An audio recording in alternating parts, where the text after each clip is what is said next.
घबराऊंगा जब तन्हा इमदाद मेरी करने आ जाना रसूल अल्लाह। सुभान अल्लाह। तुलबत मेरे तुलबत को रोशन मेरे तुलबत को ए नूरे खुदा करना जब वक्त नज़ा आए आका दीदार अता करना। सुबहानाल्लाह। বলছেন আমি যখন কবরে অন্ধকার কবরে চলে যাব, আমার কবরটা অন্ধকার হবে, চতুর্দিকে আমার কবরটায় তাকিয়ে থাকবে, অন্ধকার থাকবে। ইয়া রাসূলুল্লাহ, আমি সেই অন্ধকার কবরে আপনার আশাকে কামনা করছি। আমি আলা হযরতের বিশ্বাস আপনি রাসূল আমারে কবরে রাখবেন বর্তমানে। সুবহান আল্লাহ। আর আপনি কবরের পা কদম রাখার সাথে সাথে আমার কবরটা নূরে নূরান্বিত হয়ে যাবে। সুবহান আল্লাহ। আমার নবী যে জায়গায় যাচ্ছে তা নূরে নূরান্বিত হয়ে যায়। আমার নবী যাকে দেখা দিয়েছে আল্লাহ বলে দিয়েছে। আমার নবী সাক্ষাৎ যে পেয়েছে সিদ্দিক আকবর হয়েছে। আমার নবীকে যে ভালোবেসেছেন যে ওয়াইস করণী হয়েছে। আমার নবীর মহব্বত অন্তরে পরিপূর্ণ যার সে মাই মদিজ এসকে রাসূল হয়েছে। সুবহান আল্লাহ। আল্লাহ মাগাদেশের বান্দা বলছেন, এই আমার আশিক ভক্তরা আমি জমিন থেকে চলে যাওয়ার পর আমার কবরটা একসিনা করবে না, আমার কবরটা মাথা বরাবর করবে। জিজ্ঞেস করা হলো, হুজুর আপনার কবরটা কেন এত উঁচু করা হবে? তিনি বললেন, আমাকে যখন তোমরা কবরে সাইড করে দিবে সবাই এরকম চলে আসবে, আমার নবী আমার কবর তো সীমানা। সুবহান আল্লাহ। সারা জীবন নবীকে দাঁড়িয়ে সালাম দিয়েছি, কবরে নবীকে বসে সালাম দেওয়ার সুযোগ নাই। আমার নবী আসার সাথে সাথে গোলাম ইশকে রাসূল নবীর প্রেমে দাঁড়িয়ে যাবো। সুবহান আল্লাহ। এই হচ্ছে আশিক রাসূল। দুশমন রাসূলের জবাব থেকে কথা বলবে হবে না। বললে শিরিক হচ্ছে, বেদাত হচ্ছে। শিরিক বেদাতের গল্প শুনতে শুনতে তাদের অন্তরগুলো বেড়ে গেছে, নষ্ট হয়ে গেছে। শুধু শিরিক আর বেদাত কারণে সিদ্দিক আকবর রাদিয়াল্লাহু আনহু রাসূল পাঠালেন, যাও সিদ্দিক আকবর রাদিয়াল্লাহু আনহু আমার কানের মধ্যে লা ইলাহা ইল্লাল্লাহ লিখে নিয়ে আসো। যখন সে যখন লা ইলাহা ইল্লাল্লাহ লেখার জন্য গেলেন, তো লা ইলাহা ইল্লাল্লাহ লেখার পর বলেন মুহাম্মদ রাসূলুল্লাহ লেখেন। সুবহান আল্লাহ। নবী কি বলেছিলেন এই লেখার জন্য? না। নবী বলেছেন লা ইলাহা ইল্লাল্লাহ লিখে নিয়ে আসো। সিদ্দিক আকবর বললেন, আমি তো লিখতে পারবো না, এই তুমি কি করো? সেখানে রাসূল মুহাম্মদ রাসূলুল্লাহ লিখে দাও। সাল্লাল্লাহু আলাইহি রাসূলুল্লাহ দরবারে আন্দোলন পেশ করলেন, ইয়া রাসূলুল্লাহ আমার রাসূল আন্তর থেকে মুস্কি মুস্কি হাসলেন। বলে, সিদ্দিক আকবর এই কাজটা কেন করলে? বলেন, ইয়া রাসূলুল্লাহ যেখানে লা ইলাহা ইল্লাল্লাহ সেখানে মুহাম্মদ রাসূলুল্লাহ সাল্লাল্লাহু আলাইহি ওয়াসাল্লাম। তো দেখি শিরিক করবে। এজন্য রাসূলের প্রেম থাকলে শুধু কুরবানি হবে, রাসূলের মুহাম্মদ থাকলে কুরবানি হবে। যে আল্লাহর ভয়, আল্লাহর ভিতরে সবার অন্তর আছে, এমন কোনো বান্দা পাবেন না যার ভিতরে আল্লাহর ভয় ভীতি নেই। প্রত্যেকটা বান্দার ভিতরে আল্লাহর ভয় ভীতি আছে, ওখানে ওখানে হোক, কিন্তু রাসূলের মুহাম্মদ প্রত্যেকটা উম্মতের ভিতরে পাবেন না। আমার রাসূলের মোহর নবুয়ত অঙ্কিত মোহর নবুয়ত যদি করে চতুর্দিক আপনি লাগাই দেন, আপনার ঘরের মধ্যে জিন কেউ আসবে না। কি আল্লাহ বলেন, যাক ইন্না মাইনা কাল কাউসার ইয়া হাবিব, আমি আপনাকে কাউসার দান করেছি।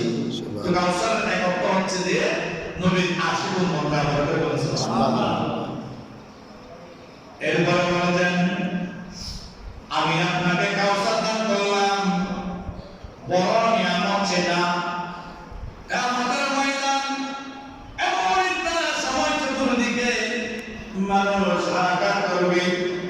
হযরত আদম আলাইহিস সালাম থেকে ঈসা রূহুল্লাহ পর্যন্ত যত রাসূল জমিন থেকে বিদায় নিয়েছেন, তাদের যত উম্মত জমিন থেকে বিদায় হয়েছে, আপনি রাসূলের যত উম্মত জমিন থেকে বিদায় নিবে, প্রত্যেকজন উম্মত প্রত্যেকজন নবী রাসূল কিয়ামতের ময়দানে চতুর্দিকে ইয়া নাফসি বলে দৌড়াবে।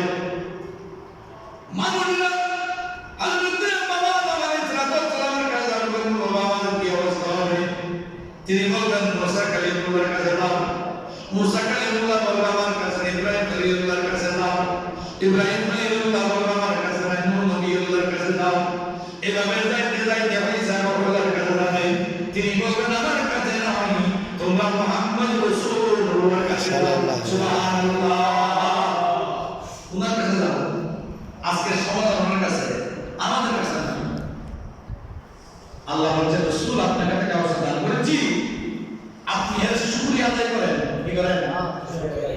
নিয়ামত পেলে শুকরিয়া আদায় করতে হয়। আমরা তো অনেক সময় নিয়ামত পাওয়ার পরে শুকরিয়া করতে যাই। এমন উম্মতরা আছে খাওয়ার পরে দোয়া করার পছন্দ করে না। অনেক মানুষ আছে। আমি যখন রাঙামাটিতে প্রথম জয়েন করলাম, একটা মেজবানের দাওয়াতে গেলাম, সেখানে একটা বড় হুজুর গেছে আমাদের সাথে। তো খাওয়ার পর আমি বললাম একটু দোয়া করা যায়, ছিলেন বললাম নেওয়ার পর দোয়া করেন না, বলে আমি করি তো, উনি করতে পারেন পরে এমনি মনে মনে শুকরিয়া আদায় করে বলছে। কেন মনে মনে করবেন কেন?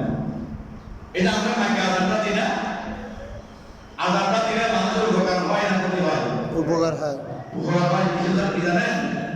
ঘরের মধ্যে ছেলে মেয়েরা বাচ্চারা আজান শুনে আজান শিখে,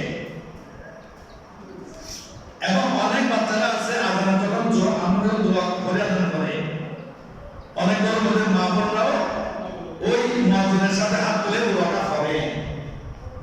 এটা কিন্তু উপকার শিখাও হচ্ছে মানুষের। আপনি বলছেন মাইকে বললে লাভ কি? লাভ পাচ্ছে যে দোয়া এই সূরাগুলো নাকি আপনি পড়তেছেন, অনেক মা বোনরা অনেক ছেলে মেয়েরা ঘরের মধ্যে যেগুলা মুখে মুখে করে, অনেক মুখে হয়ে যাবে, মনে মনে হইবেন কেউ উনি না দোয়াটা বড় করে করবেন। সব শুনুক না মানুষ, শিখুক না, শিখলেও তার অসুবিধা নেই। আল্লাহ বলতেন আমি আপনাকে কাউসার দিয়েছি, এই কাউসারের কথা বলতে আপনি শুকরিয়া আদায় করবেন। আল্লাহ শিখাই দিচ্ছেন কিভাবে করবেন। ফাসাল্লি লিরাব্বিকা, আপনার প্রভুর জন্য আপনি নামাজ আদায় করুন। সুবহানাল্লাহ। ওয়ানহার, এবং নামাজ আদায়ের পরে আপনি কুরবানি করুন। কি করুন? এজন্য কুরবানির মাসালা হচ্ছে যে ভোরে যখন সূর্য উঠবে, সূর্য ওঠার সাথে সাথে কুরবানির নামাজ আদায় করে এরপরে ঈদ করা, পশু জবাই করা। কেউ যদি এই নামাজের আগে পশু জবাই করে কুরবানি দেয়, কুরবানি হবে না। কুরবানির আগে অনুযায়ী হচ্ছে না। ফাসাল্লি লিরাব্বিকা, এরপর হচ্ছে ওয়ানহার, আপনার প্রতিপালকের জন্য আপনি নামাজ পড়েন এবং এরপরে কি করেন? নামাজ পড়েন, কুরবানি করেন। এরপরে বলছেন ইন্না শানিয়াকা হুয়াল আবতার। রাসূল আপনাকে যারা নির্বংশ বলেছে, আপনাকে যারা আবতার বলেছে, আসলে আপনি আবতার নয়, আপনি নির্বংশ নয়। যারা আপনাকে নির্বংশ নাম বলে দিয়েছে, কিয়ামত পর্যন্ত তাদের কোনো বংশ জমিনে অবশিষ্ট থাকবে না। সুবহানাল্লাহ। তাদের নাম নেওয়ার কেউ থাকবে না। এমন কোন নবী আল্লাহ বলে আল্লাহ আমাদের মুসলমান ভাই মাথার টুপি উপর দাঁড়িয়ে দুটো কথা বলা ভাই অতি তারা কারণ নসি নাউজুবিল্লাহ নাউজুবিল্লাহ। ওই আব্দুল রাজ্জাক ইউসুফ ওয়াকরনি আব্দুল্লাহ বিন রাজ্জাক এর নাম কিছু সম্ভবত আবুজাহের বংশধর। সে বলতেছে তারা কাফের ছিল না, নাউজুবিল্লাহ। যাদেরকে আল্লাহ কাফের ঘোষণা করে দিয়েছে কোরআনে, তাদেরকে বলছে সে কাফের ছিল না। আল্লাহ মাতার অর্থ এদের থেকে কোরআনের পাকের আয়াত কারিমা কেউ যদি অস্বীকার করে, সাথে সাথে সে ঈমান কাফের। খেয়াল রাখবেন। তাহলে এই কোরআনের সূরা কাউসারের বর্ণনা অনুযায়ী আমার নবী নির্বংশ নয়, যারা আমার নবীকে নির্বংশ বলেছে তারাই নির্বংশ। কোরআনে আল্লাহ বলেন ইন্না সালাতি ওয়া নুসুকি ওয়া মাহইয়ায়া ওয়া মামাতি লিল্লাহি রাব্বিল আলামিন। আল্লাহ বলেন আপনি বলুন ইন্না সালাতি, নিশ্চয় আমার নামাজ, ওয়া নুসুকি আমার কুরবানি, ওয়া মাহইয়ায়া জমিনে আমার বেঁচে থাকা, ওয়া মামাতি জমিন থেকে আমার চলে লিল্লাহি রাব্বিল একমাত্র কার জন্য আল্লাহর জন্য এজন্য মানে প্রথম সময় ইন্নী ওয়াজহাতু ওয়াজহিয়া লিল্লাযী ফাতারাস সামাওয়াতি ওয়াল আরদা হানিফাও ওয়া মা আনা মিনাল মুশরিকিন এটা কেন বলা হয় এটা তো আমরা নামাজে বলি এই দুটো কোরআনের আয়াত এটা তো কোরআনের আয়াত এটা হযরত ইব্রাহিম খলিলুল্লাহ আলাইহিস সালাতু ওয়াস সালাম আল্লাহর দরবারে বলেছেন আল্লাহ শিখাই দিলেন ইব্রাহিম খলিলুল্লাহর ব্যাপারে